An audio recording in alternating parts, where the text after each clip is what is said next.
Heat pump. Let's take a look again at the window air conditioner. The hot side, the condenser, is outside the building so that it may release its heat to the air. The cold side is on the interior. In a heat pump, we simply reverse the flow in the winter when we want heat.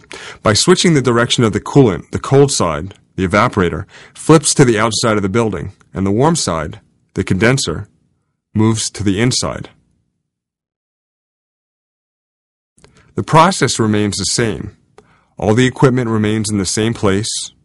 There's no need to flip your unit around the other way. It's only the flow of coolant that is reversed.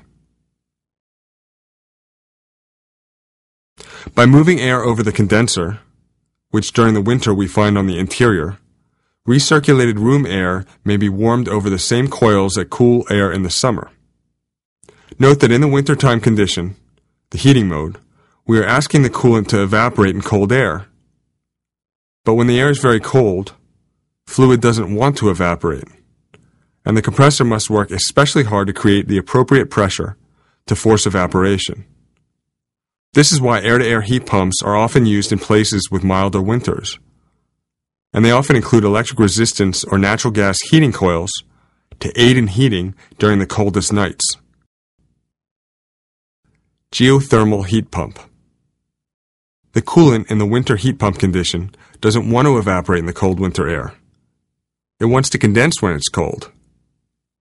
It then must be coaxed with lots of pressure created by the compressor, and lots of pressure means using lots of energy. Meanwhile, the Earth just a few feet down is at consistent temperature year-round, consistently mild throughout the year. It's much warmer than the air in the winter and much cooler than the air in the summer. In the mid-Atlantic states, the Earth, when you dig down a few feet, stays at about 55 degrees. So on a 10-degree winter night, the Earth is a mild 55 degrees. And on a 100-degree summer day, still a mild 55 degrees a few feet down underground.